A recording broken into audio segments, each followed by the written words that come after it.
Le 1er décembre, la Vierge Marie dit : Du jour où j'ai porté le Fils en moi, j'ai vu toute chose d'un autre œil. Dans l'air qui m'entourait, dans le soleil qui me réchauffait, dans le rayon de lune qui descendait dans ma petite chambre pour me tenir compagnie pendant mes méditations nocturnes, dans l'éclat des étoiles, dans les fleurs de mon petit jardin ou des champs de Nazareth, dans l'eau qui chantait dans la fontaine que Joseph avait construite pour m'éviter la fatigue physique et morale d'avoir à sortir de ma solitude quasi habituelle, dans les petits agneaux à la voix d'enfant, je voyais mon Seigneur, le Père de mon Fils, l'époux de mon esprit virginal. Je voyais surtout mon enfant pour qui tout avait été fait. Ses yeux étaient ouverts en moi, et je voyais avec les yeux de mon Dieu qui était mon enfant. Les vertus augmentaient en puissance en moi comme le flux d'une marée montante, et plus mon enfant grandissait, et plus sa perfection infinie pénétrait sa maman, comme si la puissance qui se dégagerait de lui pendant les 3 ans de son ministère se répandait en rayons d'éther spirituel pour me renouveler entièrement. Ô ma fille, Dieu dans sa bonté m'a fait saluer comme pleine de grâce. Mais la plénitude fut en moi lorsque je ne fis qu'un avec mon Fils. C'est alors que mon âme, une avec Dieu, eut l'abondance des vertus de Dieu. La charité fut prééminente à ce moment-là. Si j'aimais avant, je surpassais ensuite l'amour de la créature parce que j'aimais avec le cœur de la Mère de Dieu. Je brûlais. L'incendie est un voile de givre sur la campagne en hiver comparé à l'ardeur qui était en moi.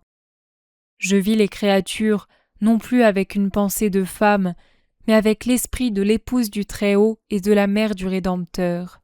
Ces créatures étaient les miennes. Ma maternité spirituelle commença alors, puisque, non, il ne fut pas nécessaire que Siméon parlât pour que je connusse mon destin. Je savais, car je possédais la sagesse en moi. Elle devenait chair en moi, et ses paroles coulaient comme le sang dans mon être et affluaient au cœur où je les gardais. La vie future de mon fils n'eut pas de secret pour sa maman qui le portait. Et si c'était une torture, car j'étais femme, c'était aussi une béatitude pareille à celle de mon enfant, puisque faire la volonté de Dieu et racheter les âmes pour réunir à Dieu ceux qui sont séparés de lui et obtenir l'annulation de la faute et l'augmentation de la gloire du Père, c'est ce qui fait le bonheur des vrais enfants de Dieu. Et mon doux Jésus et moi, sa mère par la bonté du Père, sommes la souche de la famille. Quand on aime réellement, on ne vit pas pour soi, mais pour les autres. Quand on possède Dieu, on aime parfaitement, et toutes les autres perfections viennent derrière la charité. Même les sens humains se perfectionnent du fait que tout ce qui nous entoure acquiert une lumière, une voix, une couleur différente, et que surtout, tout porte un signe que seuls voient ceux qui possèdent Dieu, le sien, saint et ineffable.